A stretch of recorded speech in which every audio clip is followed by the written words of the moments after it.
I stared at my plate of plain lettuce while the aroma of Mom's special lasagna made my stomach clench painfully. From my designated corner of the dining room, I could hear the scraping of forks and the happy chatter of my family enjoying their Sunday dinner. My stepsister Emma's laugh rang out as she helped herself to seconds, making sure to catch my eye as she took an exaggerated bite. "Madison, honey, are you sure you don't want to join us at the table? It might be too tempting for your cleanse," my stepmom Sarah's sugary sweet voice called out. I gripped my fork tighter, knowing the concern in her tone was just for show. This was all because of last week's report cards. I'd gotten straight A's while Emma barely scraped by with C's, and now I was paying the price. It started right after we got home from school that day. I was excited to show Dad my grades. I'd worked so hard this semester, staying up late studying even when I could hear Emma watching TikToks in the next room. But Dad was on another work call, barely glancing at my report card before giving me a distracted thumbs up. That's when Sarah snatched it from my hands, her face darkening as she compared it to Emma's. "Well, isn't this interesting?" she'd said, that familiar cold gleam in her eyes. "Emma, sweetie, don't worry about these grades. Some people just don't have lives 'cause all they do is study." She shot me a look that made my stomach turn. "In fact, Madison, I've been meaning to talk to you about your health. You've been looking a bit puffy lately. I think it's time for a cleanse." That was 7 days ago. 7 days of watching them eat proper meals while I was allowed only water and vegetables. 7 days of Sarah posting on Facebook about being such a supportive stepmom and helping me on my health journey. 7 days of Emma deliberately eating my favorite foods in front of me while Dad remained buried in his laptop, oblivious to what was happening right under his nose. The worst part wasn't even the hunger. It was how easily everyone believed Sarah's lies. Just yesterday at the grocery store, we ran into my Aunt Lisa. When she commented that I was looking thin, Sarah jumped in with her rehearsed speech about how proud she was of me for taking control of my health. She even pulled up her latest Instagram post showing her preparing my special healthy dinner: 3 pieces of cucumber and a small bowl of plain lettuce. I could feel tears threatening to spill as I pushed around the lettuce on my plate. The smell of garlic bread was making me dizzy, and my vision blurred slightly as I stood to get more water, the only thing I was allowed to have unlimited amounts of. As I passed the table, Emma stuck out her foot, making me stumble. "Oops," she giggled. "Guess you're just weak from all that healthy eating." Dad finally glanced up from his phone. "Be careful, Maddie," he said absently before returning to his email. I steadied myself against the wall, fighting back both tears and a wave of dizziness. 7 days of near starvation was taking its toll, but I couldn't let them see me cry. I wouldn't give them that satisfaction. Back in my corner, I pulled out my phone and secretly started recording another dinner scene. Sarah might have everyone fooled with her social media posts about clean eating and supporting my choices, but I knew the truth, and soon everyone else would too. I just had to stay strong a little longer, document everything, and wait for the right moment. They thought they could break me with their mind games and fake concern, but they had no idea what I was capable of. Sometimes the quiet ones are the ones you should watch out for the most. I watched Sarah serve Emma a 3rd helping of lasagna, cooing about how a growing girl needs her strength. My stomach growled loudly, and they all pretended not to hear it. That's okay. Let them enjoy their dinner. Soon enough, they'd be the ones choking on their lies, and I'd make sure everyone knew exactly what kind of supportive family they really were. Looking back now, I should have seen this coming. The signs were there from the day Sarah and Emma first moved in 2 years ago, but I was so desperate to see Dad happy again after Mom left for her job overseas that I ignored all the red flags. That first week, Sarah redecorated the entire house, including my room, without asking me. "This purple is so childish, Madison," she'd said, painting over the walls Mom and I had done together. "Emma's taste is much more sophisticated. You could learn from her." That was just the beginning. Emma got a whole new wardrobe for her fresh start at our school, while I was told to be grateful for the hand-me-downs Sarah brought home from her fashion consultant job. They were always too small or too big, but whenever I mentioned it, Sarah would smile that tight smile of hers and say, Well, if you'd just watch your figure like Emma does, they'd fit perfectly. The lunch incidents started small. First, Sarah would forget to buy my favorite foods during grocery shopping. Then she started forgetting to pack my lunch altogether. I'd open my lunchbox to find nothing but an apple and a note saying, "Oops, was in such a rush getting Emma's lunch perfect." Meanwhile, Emma would unpack elaborate bento boxes filled with sushi and fresh fruit arrangements. When I tried packing my own lunch, Sarah started throwing away any unhealthy food she found in my room, claiming she was looking out for my best interests. Dad was always too busy to notice. His software company was expanding, and he spent more time on video calls than talking to me. The only time Sarah showed any interest in my activities was when it came to academics. She'd hover over my shoulder while I studied, making little comments about how obsessive it was to care so much about grades. "Emma has such a balanced life," she'd say. "She has friends, hobbies, you just have books." But I did have one friend, Lily from my AP chemistry class. She was the only one who saw through Sarah's act. We'd been partners on a lab project when Sarah forgot to pick me up from school one rainy day. After waiting for 2 hours, I finally walked home in the downpour, only to find Sarah and Emma getting manicures in the living room. "Oh, was that today?" Sarah had said, not even looking up from her phone. "I thought you had study group." The next day, Lily started giving me rides home, no questions asked. The family dinners were the worst part. Every night, Sarah would make elaborate meals, but only after asking Emma what she wanted. If I tried to make suggestions, Sarah would cut me off with, "Madison, you should be grateful for whatever's served in this house."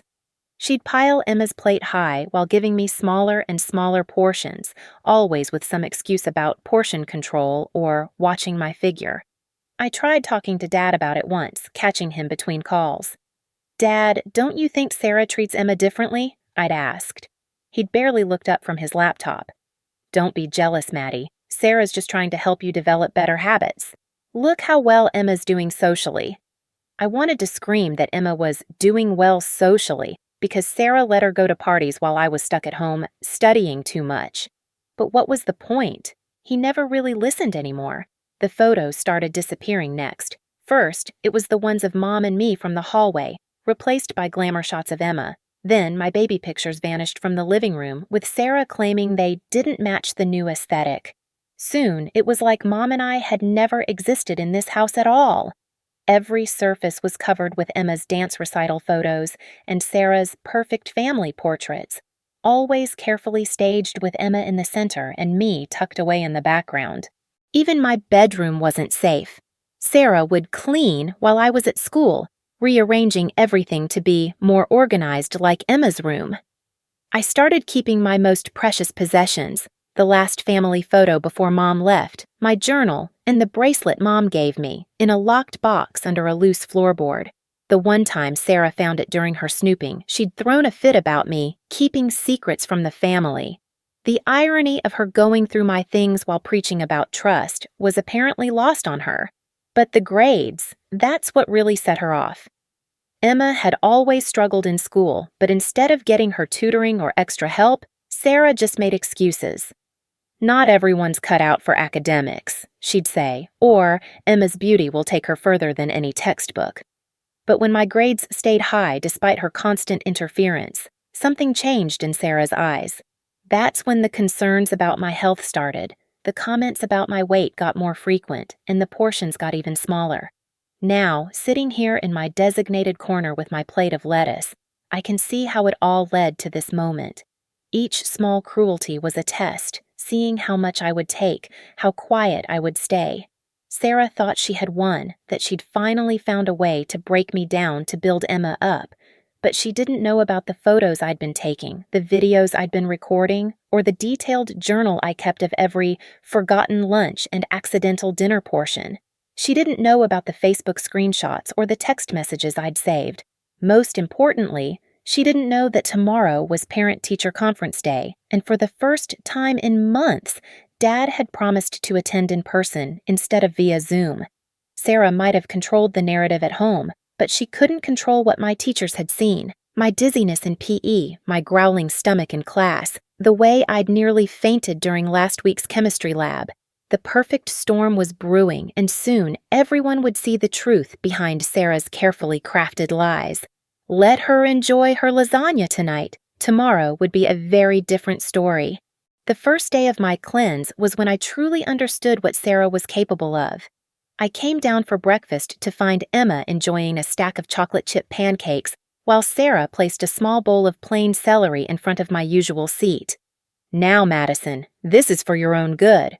A proper cleanse will help reset your body and mind," she said with that fake, concerned smile. Dad was already gone for an early meeting, his coffee cup still warm on the counter. At school, my stomach growled so loudly during AP History that Mr. Peterson asked if I was feeling okay. Before I could answer, my phone buzzed with a text from Sarah. "Remember to tell everyone about your health journey. So proud of you for taking this step." She'd already posted on Facebook about her brave stepdaughter choosing to prioritize health over indulgence. The comments were flooding in, praising her incredible parenting and support. By dinner time, I was shaking.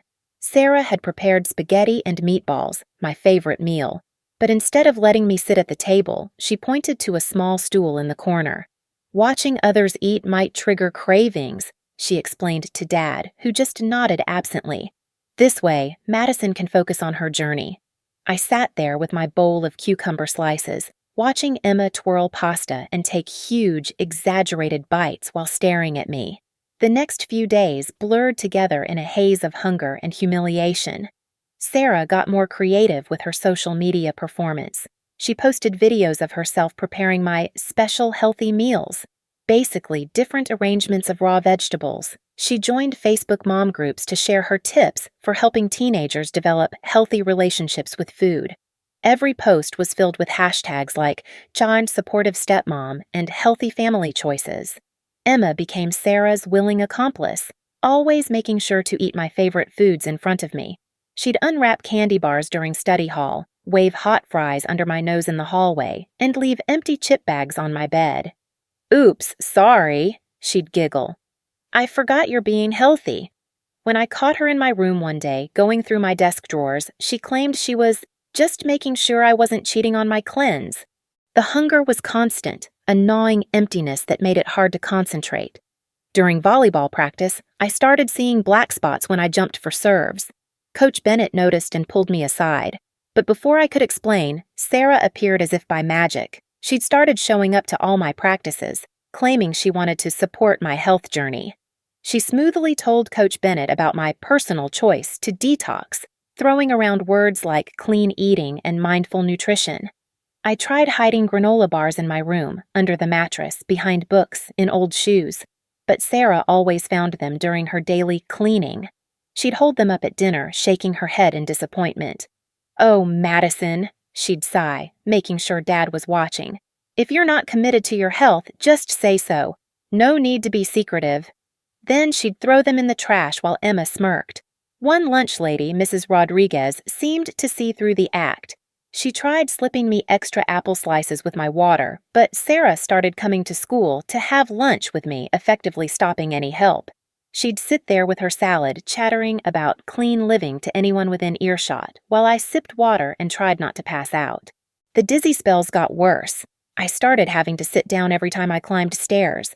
My clothes hung loose, and dark circles appeared under my eyes.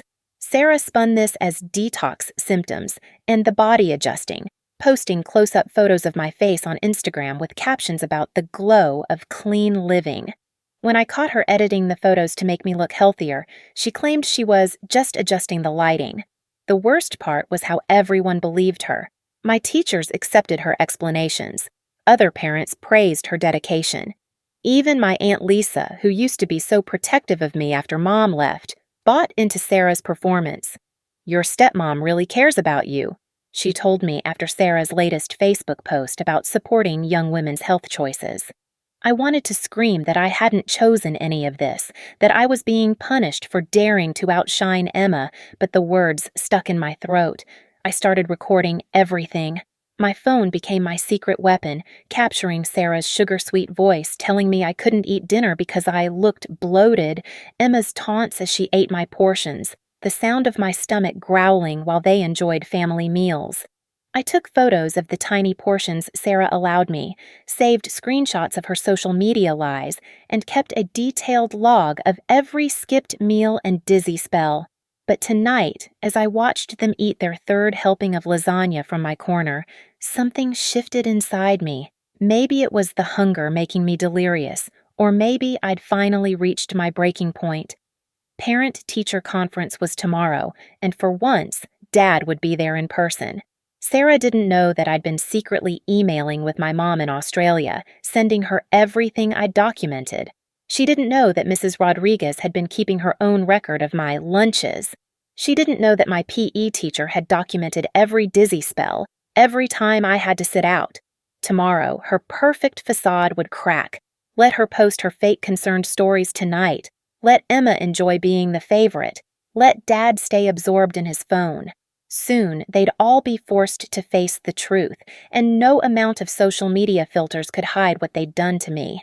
I took another small bite of lettuce and smiled for the first time in days. Sometimes the best revenge isn't served hot or cold, it's served with receipts. My best friend Lily was the first one to really notice something was wrong. We were in chemistry class mixing solutions for our lab experiment when my hand started shaking so badly I nearly dropped the beaker. "Mads, when was the last time you actually ate?" she whispered, steadying my arm. I couldn't meet her eyes. How could I explain that my stepmother was starving me because I'd gotten better grades than her precious Emma?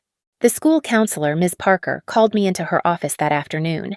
I'd lost 10 pounds in just 5 days, and my teachers had noticed.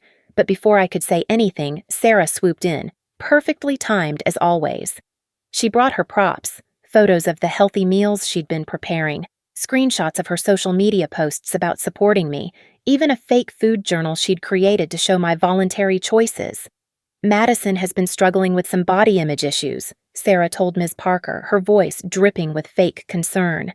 "As her stepmom, I'm just trying to support her healthy choices while making sure she doesn't take things too far." She pulled up more Instagram posts showing her preparing my special meals, the same 3 cucumber slices and lettuce leaves I was allowed each day. Ms. Parker ate it up, praising Sarah's attentiveness. I sat there, stomach growling, as my chance for help slipped away. But Mrs. Rodriguez, the lunch lady with kind eyes and a no-nonsense attitude, wasn't so easily fooled. She started finding ways to help me despite Sarah's constant surveillance.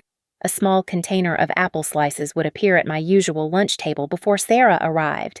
An extra bottle of orange juice would somehow end up in my bag.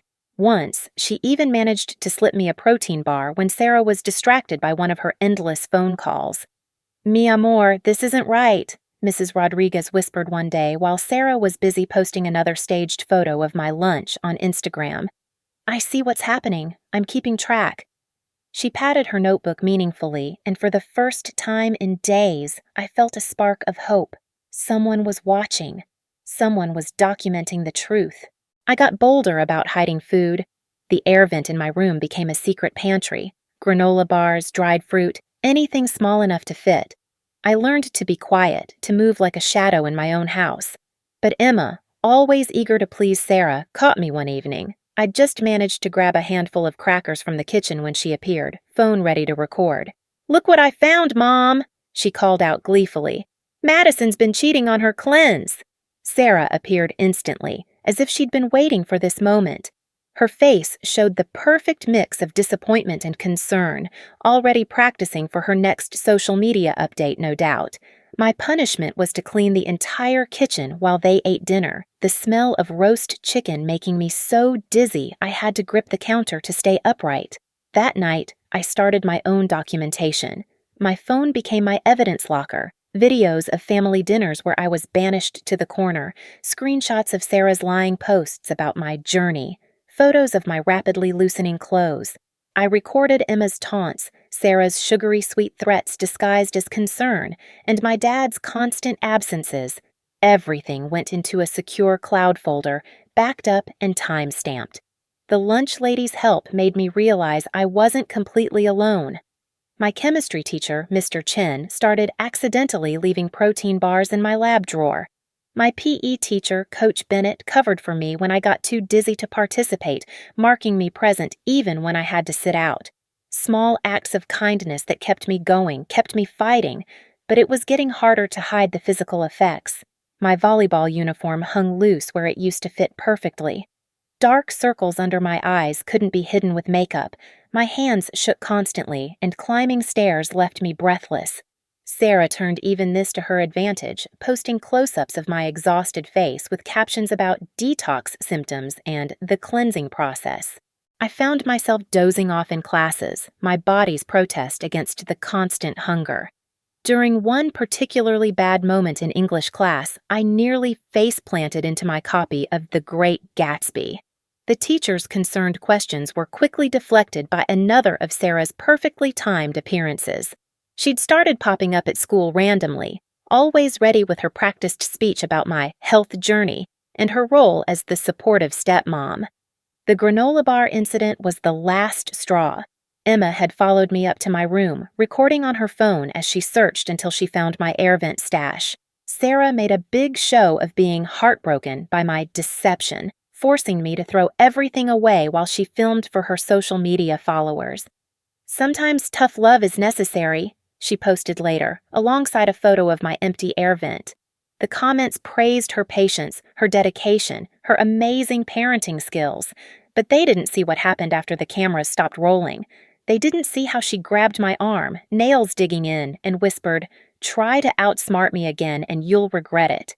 They didn't see Emma eating my confiscated food right in front of me, making exaggerated sounds of enjoyment. They didn't see me lying awake that night, stomach cramping so badly I could barely breathe. What they would see, though, was coming soon. Every cruel moment, every lie, every staged photo. I had it all. Parent-teacher conference wasn't just a chance for Sarah to perform her concerned stepmom act. It was my chance to show everyone the truth. Because what Sarah didn't know was that I'd been learning too. Learning to document, to gather evidence, to wait for the perfect moment. She thought she was teaching me a lesson about staying in my place. Instead, she was teaching me exactly how to take her down. Documentation became my secret weapon in this war of attrition. Every morning, I'd wake up and immediately weigh myself, taking photos of the numbers dropping steadily on the bathroom scale.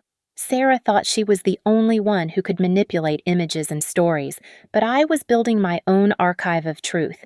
Every fake sweet command, every forgotten meal, every dizzy spell, all of it went into my digital record. The social media posts were the easiest to document. Sarah couldn't help herself. She had to share everything about my health journey with her growing audience of mommy bloggers and wellness enthusiasts.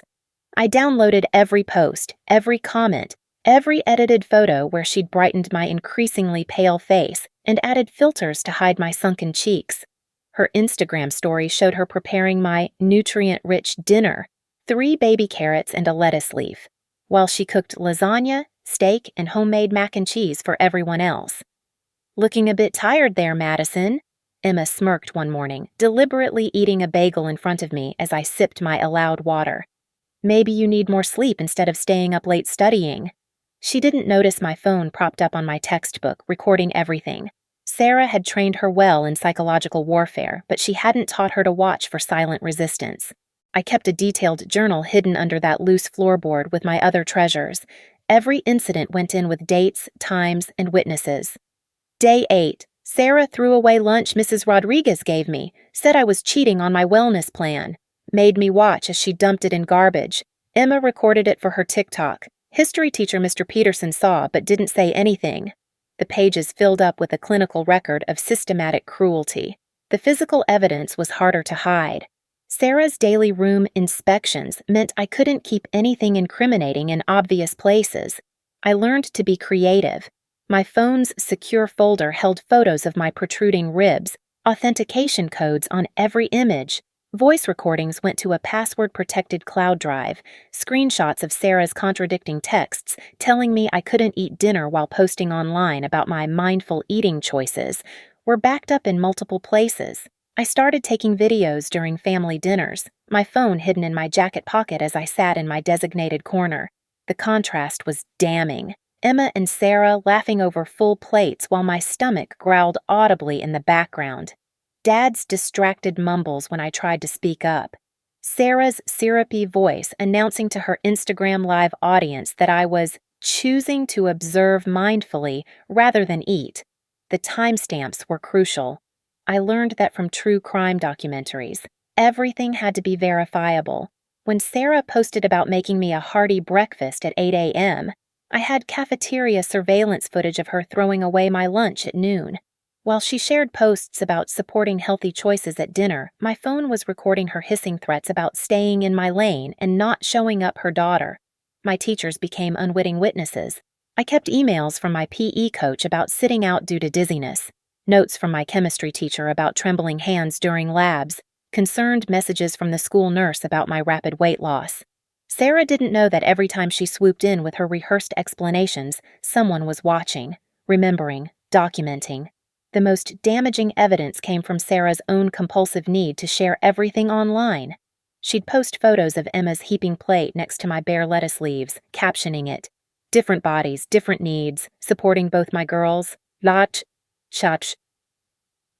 Blessed mama." The comments were filled with praise for her attentive parenting, but they also created a timeline. Every post, every check-in, every staged photo became another nail in the coffin she was building for herself. I even started recording our rare conversations with Dad, his distracted responses when I tried to tell him about going hungry. His mumbled, "That's nice, honey," when Sarah announced I wouldn't be joining them for another family dinner. His complete absorption in work calls while Emma and Sarah put on their daily performance of perfect family life. The evidence wasn't just about Sarah's cruelty, it was about the entire system that enabled it. Mrs. Rodriguez turned out to be keeping her own records. 7 days no lunch, she'd written in her notebook. Mother throws away food. Child shows signs of malnutrition. She'd been documenting everything, too, with the sharp eye of someone who'd seen this kind of abuse before. Her detailed notes would confirm my story, showing this wasn't just teenage drama but systematic starvation disguised as wellness. The final piece came together when I started feeling faint during volleyball practice. Coach Bennett insisted on documenting my health concerns in official school records, despite Sarah's attempts to intervene. Those records showed a clear pattern: declining physical performance, episodes of dizziness, inability to participate in normal activities. All time-stamped, all official, all undeniable. Looking at my collection of evidence now, I realized I'd built something powerful. Sarah thought she was teaching me a lesson about staying in Emma's shadow. Instead, she'd taught me how to gather ammunition.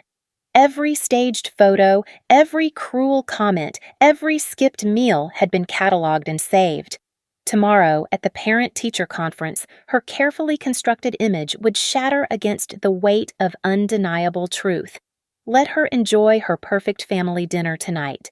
Tomorrow, she'd learn that sometimes the quietest victim is the most dangerous one. Getting help seemed impossible when your main abuser was a master of manipulation. I tried telling Dad multiple times, catching him between his endless work calls and meetings. "Dad, can we talk about dinner arrangements?" I'd ask, hoping he'd finally notice something was wrong. But Sarah had perfectly timed interruptions down to an art form. "Oh, honey, let your father work," she'd say, appearing out of nowhere. "You know how important this merger is. Besides, we already discussed your health plan." She'd give Dad that sweet smile that never reached her eyes, and he'd nod absently, already absorbed back in his laptop. I'd catch Emma smirking from the doorway, another opportunity for help slipping away. The extended family was just as useless. Aunt Lisa came over for coffee one afternoon, and I thought finally someone would see through Sarah's act. My clothes were hanging off me, my cheeks hollow, my eyes surrounded by dark circles. But Sarah was ready, as always. She'd pulled up her Instagram feed, showing Aunt Lisa all the healthy, nurturing meals she'd been preparing for me. "It's so wonderful how Sarah's helping you take care of yourself," Aunt Lisa said, patting my bony hand. "I wish I'd had a stepmom this devoted when I was your age." I sat there, stomach cramping with hunger, as Sarah served them both huge slices of chocolate cake. "Madison's choosing to abstain," she explained when Aunt Lisa offered me a piece. "We're so proud of her dedication." Even the school nurse had fallen for Sarah's performance. When I nearly passed out during third period, the nurse called Sarah instead of Dad.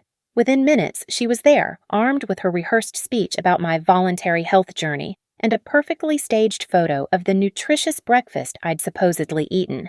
A breakfast that had actually been given to Emma while I watched from my corner. Teenagers can be dramatic about lifestyle changes, Sarah told the nurse, her voice dripping with fake concern. We're monitoring her carefully at home. The nurse nodded sympathetically, completely missing how Sarah's fingers dug into my arm as she led me out of the office. Later that day, a new post appeared on her Instagram, supporting my brave girl through her wellness journey. So proud of her strength. Hamdra blessed mama were healthy teens. I tried reaching out to Mom, but living overseas made communication difficult. The time difference meant we could rarely talk in real time, and Sarah had somehow convinced Dad to monitor my email for my mental health during this sensitive time. Every message I sent was filtered through their watchful eyes. Your mom is very busy with her research, Sarah would remind me. We shouldn't bother her with teenage drama. The isolation grew thicker with each passing day. Friends at school started pulling away, influenced by Emma's whispered comments about my eating issues and attention-seeking behavior. Sarah had joined the PTA specifically to keep an eye on my wellness journey, making it impossible to confide in teachers. Even Lily, my closest friend, was finding it harder to help since Sarah had complained to the school about her enabling unhealthy habits. My phone became both a lifeline and a torture device. While I used it to document everything, I also had to watch Sarah's social media presence grow. Mom groups praised her intuitive parenting. Wellness influencers shared her posts about supporting teenage health journeys. Every like and supportive comment felt like another brick in the wall being built around me. The worst part was feeling like I was going crazy. Sarah would say one thing to me, "You're not allowed dinner tonight. You look bloated," and then post something completely different online. So proud of Madison choosing mindful eating habits. The contrast between her public persona and private cruelty made me doubt my own memories sometimes. Thank God for my hidden recordings and screenshots, proving I wasn't imagining things. Dad's absence became more pronounced as the days went by. He was always just out of reach, on a call, in a meeting, traveling for work. When he was physically present, he was mentally elsewhere, responding to Sarah's updates about my health journey with distracted nods. I'd catch glimpses of him between video conferences, his eyes glued to his screen as Sarah and Emma performed their perfect family routine around him. The growing weakness made everything harder. Concentrating in class became nearly impossible as my body struggled to function on vegetables and water. Sarah used this against me too, telling teachers I was adjusting to clean eating when they noticed my declining performance. Every time I swayed or stumbled, she was there with her camera, spinning it into content for her growing audience. But tomorrow was parent-teacher conference, and for once, all my careful documentation would serve a purpose. Dad had promised to attend in person, no video calls, no digital presence. He'd have to sit there and listen as my teachers shared their concerns. He'd have to look at the physical evidence of what his wife was doing to his daughter. Sarah couldn't filter this through her preferred lens or edit it for social media. Tonight, watching them enjoy their lasagna from my corner, I felt an odd sense of calm. Let Sarah post her perfectly filtered photos. Let Emma enjoy being the golden child. Let Dad hide in his work. Tomorrow, the truth wouldn't need any filters or editing. Sometimes the hardest part isn't gathering evidence. It's waiting for the right moment to use it. It was during volleyball practice that everything started falling apart physically. I'd been team captain since sophomore year, known for my powerful serves and quick reflexes. But now, on day 9 of Sarah's cleanse, I could barely keep myself upright. The gym lights seemed too bright, the court lines blurring together as I tried to focus on the ball. "Madison, are you okay?" Coach Bennett's voice seemed to come from far away. I was attempting to serve, but my arm felt like it was made of lead. The ball slipped from my trembling fingers, rolling pathetically across the court. Emma, who had suddenly developed an interest in watching practices, was recording everything on her phone, no doubt for Sarah's next social media update about my fitness journey. The black spots started dancing in my vision during our practice match. I went up for a spike, my specialty, but my legs wouldn't cooperate. The floor seemed to tilt sideways, and then I was falling. I didn't even feel myself hit the ground. When I came to, Coach Bennett was kneeling beside me, her face creased with worry. And there, right on cue, was Sarah, somehow already in the gym with her concerned stepmom act. "Oh, sweetie, I told you not to push yourself too hard during your cleanse," she cooed, making sure Emma was still recording. "This is why we need to monitor your activity levels." Coach Bennett tried to intervene, talking about required medical checks for athletes, but Sarah smoothly took control of the narrative. "We're already working with our family doctor," she lied effortlessly. "Madison just needs to adjust to her new healthy lifestyle." The incident became another post in Sarah's endless documentation of my journey. The photo showed me sitting on the gym floor, carefully edited to add some color to my pale face, with a caption about learning to listen to our bodies and supporting healthy choices. The comments flooded in. "Such an attentive stepmom. You're handling this so well. Lucky girl to have such a supportive family." What the posts didn't show was how I could barely climb the stairs to my room afterward, how my hands shook so badly I couldn't hold a pencil to do my homework, how Emma sat in my doorway eating chips and taking videos of me struggling to stay awake. "Maybe if you hadn't tried to show off at practice," she taunted, crunching loudly. "Mom says people who try to be perfect usually fail spectacularly." My grades started slipping for the first time in my life. In chemistry, my hands trembled too much to handle the beakers. In English, the words swam on the page, my brain too foggy to focus. Even in math, my best subject, I found myself staring blankly at equations that used to make perfect sense. Sarah used this as proof that I'd been overstressing myself and needed this reset. The physical changes were impossible to hide. My volleyball uniform hung loose where it used to fit perfectly. The dark circles under my eyes looked like bruises. My skin had taken on a grayish tinge that even Sarah's photo editing couldn't completely disguise. When I caught my reflection in the bathroom mirror, a stranger looked back, hollow-cheeked, dull-eyed, disappearing. Sleep became my enemy and my escape. I'd doze off randomly during the day, my body desperately trying to conserve energy, but at night, hunger kept me awake, stomach cramping so badly I had to curl into a ball. I could hear Emma and Sarah downstairs laughing and watching TV, the smell of microwave popcorn drifting up to torment me. The dizziness became my constant companion. Standing up too quickly meant gripping the nearest wall for support. Walking down hallways became an exercise in staying upright. Even sitting still in class required concentration to keep from swaying. Sarah spun this too.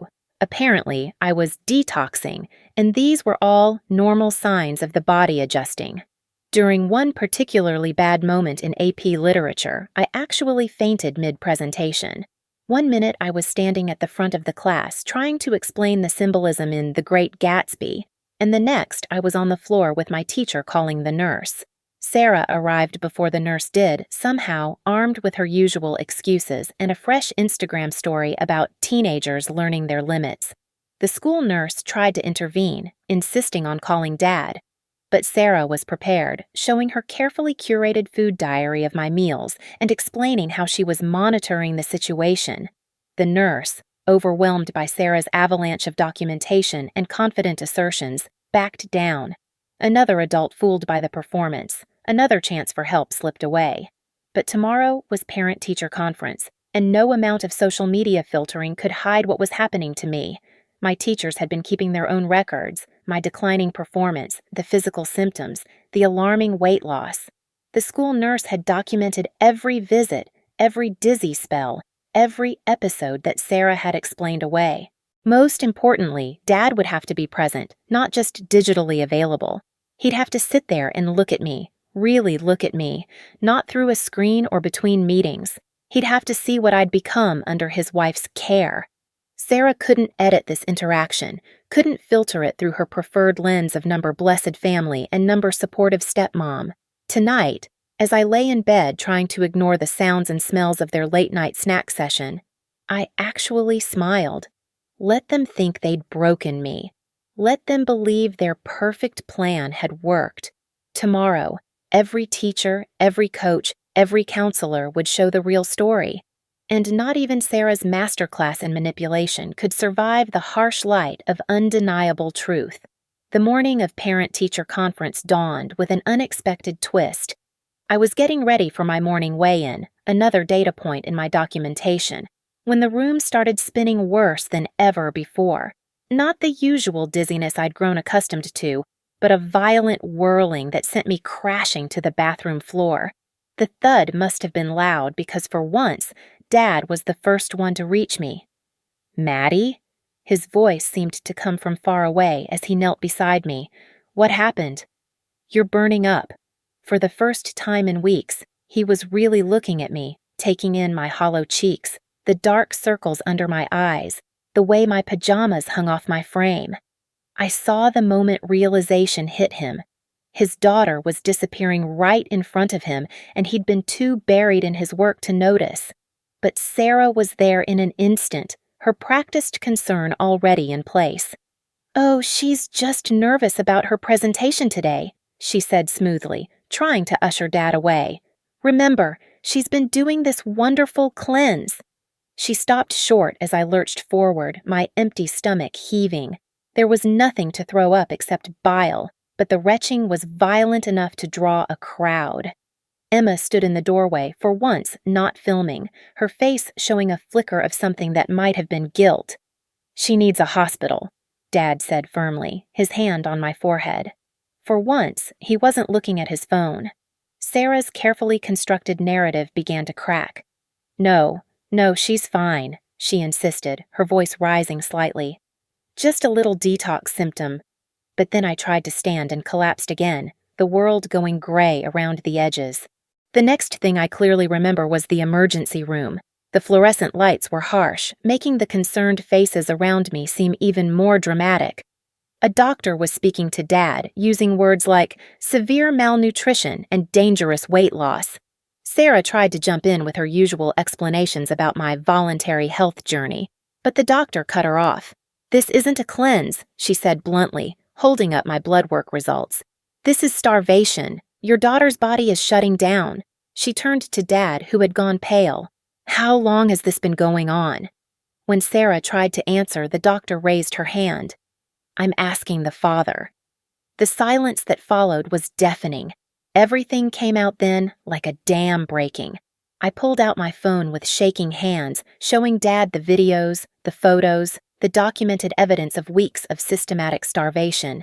The doctor's expression grew darker as she watched Sarah forcing me to sit in the corner during meals, heard Emma's taunting voice, saw the social media posts that painted a picture of loving support while I wasted away. "It's all out of context," Sarah protested, but her voice had lost its usual smooth confidence. "I was just trying to help her develop better habits." She reached for her phone, probably to pull up her crafted narrative, but Dad's voice cut through the room like a whip. "Enough!" The single word seemed to echo off the sterile hospital walls. Emma, who had been surprisingly quiet, shrank back against the door. The school had been called. My teachers arrived one by one, armed with their own documentation. Coach Bennett with her records of my declining performance and fainting spells. Mrs. Rodriguez with her detailed log of thrown-away lunches and Sarah's interventions. My chemistry teacher with dated photos of my trembling hands during labs. The school nurse with her concerns about rapid weight loss that Sarah had dismissed. But it was Lily who delivered the final blow. My best friend had been keeping her own records, which she'd sent to my mom in Australia. Mom had been quietly building a case, working with her lawyers, gathering evidence from every source. She appeared on the hospital room phone screen, her face tight with fury, backed by a team of legal experts. Sarah's perfect mask finally cracked completely. "I was just trying to teach her humility," she burst out, her true colors showing at last.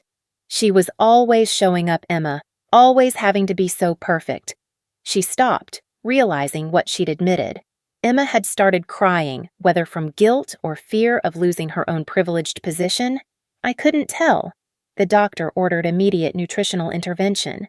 As they hooked up the IV to start rehydrating me, Dad sat beside my bed, holding my hand like he used to when I was little. He looked shell-shocked, scrolling through weeks of Sarah's social media posts with their carefully crafted lies, comparing them to the reality documented in my photos and videos. "I'm so sorry, Maddie," he whispered, his voice rough. "I should have seen it, should have noticed." Sarah had been taken somewhere else to discuss the situation with hospital social workers. Emma hovered uncertainly in the hallway, her phone nowhere in sight for once. Through the fog of exhaustion and medication, I felt a strange sense of peace. The truth was finally out, exposed in the harsh hospital lights where no amount of filtering or editing could hide it. Sarah's perfect family narrative had crumbled, destroyed not by any grand gesture, but by the simple, undeniable evidence of what she'd done to a child in her care. Mom was making arrangements to come home early from her research position. The doctors were discussing treatment plans. Dad hadn't looked at his phone once in hours, and somewhere in the hospital, Sarah was finally facing the consequences of her actions, without an Instagram filter in sight to save her. 3 days in the hospital changed everything. While I was being treated for malnutrition and dehydration, the whole truth came crashing down around Sarah's carefully built facade. It started when Dad, finally fully present and paying attention, opened my cloud folder of evidence during a family meeting called by the hospital social workers. "Let's see what a supportive family environment really looks like," he said, his voice cold as he projected my documented evidence onto the hospital room wall. Sarah's face went pale as her own voice filled the room, recordings of her threats, her manipulations, her cruel comments carefully disguised as concern. Video after video played, me in the corner during family dinners, Emma taunting me with food, Sarah throwing away lunches kind people had tried to give me. The contrast between Sarah's social media posts and reality was devastating. On one side of the screen, her perfectly filtered photos showed a concerned stepmom supporting her daughter's health journey. On the other, raw footage revealed the truth. Her forcing me to watch them eat, her staged photos of healthy meals that were really just plates of lettuce, her constant surveillance to make sure I couldn't cheat by eating actual food. Emma broke first. "I didn't know how bad it was," she sobbed, unable to look at the footage of herself waving food in my face, filming my dizzy spells, laughing at my hunger. "Mom said we were just teaching her a lesson about trying to show me up. I didn't know she was really starving." But the videos didn't lie. She had known, had participated, had enjoyed her role in my torment. The social workers had seen cases like this before, but even they seemed shocked by the level of documentation. "This was systematic psychological and physical abuse," one of them said, pausing a video where Sarah could be heard threatening to make the cleanse permanent if I didn't stop acting superior to Emma. And it was all broadcast on social media, disguised as wellness. Sarah tried one last time to spin the narrative. "I was just trying to help her," she insisted, reaching for her phone like it was a lifeline. "Look at all the support we got from other mothers."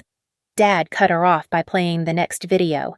Me fainting during volleyball practice while Sarah smoothly explained to Coach Bennett that I was adjusting to clean living. The hospital staff had their own evidence to add. Charts showing my dangerous weight loss, blood work revealing severe nutritional deficiencies, medical imaging displaying the physical effects of starvation. This wasn't a cleanse, the doctor stated firmly. This was calculated abuse, documented and shared publicly under the guise of health consciousness. Then came the school records. My teachers had been compiling their own documentation, spurred by Mrs. Rodriguez's careful note-taking. Every time Sarah had intervened to prevent help, every excuse she'd made for my declining health, every manipulation of concerned adults, all of it had been noted and dated. The school counselor had even saved Sarah's emails, where she'd spun elaborate tales about my voluntary health choices to prevent any intervention. Mom appeared via video call during the meeting, her lawyer beside her. She'd been gathering evidence from everyone. Lily, my teachers, even sympathetic parents from the PTA who'd had doubts about Sarah's constant posts about my wellness journey. The legal implications were clear. This wasn't just bad parenting. It was documented abuse with dozens of witnesses. Sarah's carefully crafted social media presence became her downfall. Every post she'd made about my cleanse was time-stamped proof of her actions. The wellness mommy bloggers who'd praised her intuitive parenting were now horrified, realizing they'd been celebrating documented abuse. Her Instagram stories, meant to showcase her supportive parenting, instead provided a timeline of systematic starvation. Emma sat in the corner during the meeting, ironically the same corner where I'd been forced to watch them eat, as the adults discussed consequences. Her phone had been confiscated as evidence, filled with gleeful recordings of my deterioration. Now, she was the one, looking pale and scared, watching her perfect world crumble. "I've already filed for divorce," Dad announced, his voice firm as he looked at the latest medical report. "And full custody of Madison." Sarah's face crumpled, but not with genuine remorse. She was already calculating angles, probably thinking about how to spin this on social media. But her phone had been confiscated too, her accounts frozen as evidence in the pending criminal investigation. The social workers laid out the immediate changes. Sarah would not be allowed contact with me. Emma would be entering therapy to address her role in the abuse. Dad's company had granted him immediate family leave so he could focus on my recovery. Mom was flying back next week, having arranged a remote work agreement. Through it all, I lay in my hospital bed, watching Sarah's perfect family fantasy dissolve under the weight of undeniable evidence. The nutritionist had started me on a careful refeeding plan, warning that recovery would take time. But for the first time in weeks, I didn't feel hungry, not just for food, but for justice. "You should have just let me be better than Emma," I said quietly as Sarah was being escorted out. She turned back, her mask finally completely gone, showing the bitter anger beneath. "You didn't have to destroy your whole life just because I got better grades." Emma made a small sound, like a wounded animal, as the truth of it all finally hit her. Dad sat beside my bed after they left, really looking at me for the first time in months. "I'm so sorry I didn't see it," he said, holding my still trembling hand. "But I see it now, and it's never happening again." On the wall, my phone projected one last piece of evidence. Sarah's final Instagram post about my wellness journey, posted just hours before I collapsed. The comments section was now filled with horror as the truth spread, her perfect facade crumbling one shocked response at a time. 3 months after my collapse, I stood in front of my bedroom mirror, hardly recognizing the healthy girl looking back at me. My cheeks had filled out again, my eyes had lost that hollow look, and my hands no longer trembled when I reached for things. The doctors said my recovery was remarkable, but they warned it would take time for the psychological scars to heal. Sarah's carefully constructed world had imploded spectacularly. Her social media empire, built on perfectly filtered lies, became evidence in the criminal case against her. Those same mommy bloggers who had praised her intuitive parenting now shared my story as a warning about digital abuse. The hashtags she'd loved so much, #Blessed Mama and #Supportive Stepmom, became symbols of how abuse could hide behind a Instagram perfect facade. Dad threw himself into making amends. He sold his company's majority shares and scaled back to an advisory role, finally understanding that his absence had enabled Sarah's abuse. He attended every therapy session, every doctor's appointment, every nutritionist consultation. His phone stayed in his pocket, calls went to voicemail, and for the first time in years, he was fully present in my life. Emma's transformation was more complicated. In therapy, it came out that Sarah had been manipulating her too, albeit differently. She'd fed Emma's insecurities, convincing her that she needed to tear me down to feel worthy. Now, living with her aunt while Sarah awaited trial, Emma was learning the hard way about real family values. She'd sent me a long email, full of genuine remorse, but I wasn't ready to respond yet. Some wounds needed more time to heal. Mom moved back permanently, taking a research position at a local university. She converted the home office, Sarah's old social media headquarters, into a cozy family room where we spent evenings actually talking to each other. No phones allowed, no cameras rolling, no performances for an online audience. Just real conversations about real feelings with real people. Mrs. Rodriguez was hailed as a hero in the local press. Her careful documentation had provided crucial evidence, and she'd started a program at school to help identify signs of hidden abuse. Coach Bennett used my story, with my permission, to train other athletic staff about recognizing eating disorders and abuse disguised as wellness. My teachers incorporated social media literacy into their curricula, teaching students how online platforms could be used to hide and enable abuse. The legal consequences were severe. Sarah's perfectly curated social media presence became a digital paper trail of documented abuse.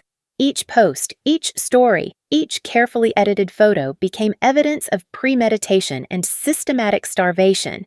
The prosecution had an unusually easy job. Sarah had literally posted proof of her crimes online for weeks, adding helpful hashtags for easy categorization. Recovery wasn't linear. Some days were harder than others. I still struggled with food sometimes, still had moments of anxiety when sitting at the dinner table. But now I had real support. Not the performative kind Sarah had perfected for her followers, but genuine private support that didn't need to be documented or shared online. I started speaking at schools about hidden abuse and social media manipulation. My story resonated particularly with teenagers who'd felt pressure to live up to perfectly filtered online lives. Sarah had inadvertently turned me into an advocate, her attempts to silence me giving me an even stronger voice. The final twist came during Sarah's sentencing. The judge made her listen as victims' advocates read every one of her social media posts out loud, contrasting her carefully crafted captions with the reality shown in my documentation. Each blessed mama post was followed by video evidence of abuse. Each supportive parenting claim was countered with recordings of threats and manipulation. Her perfectly filtered world crumbled under the harsh light of truth. Dad and I rebuilt our relationship slowly, one real conversation at a time.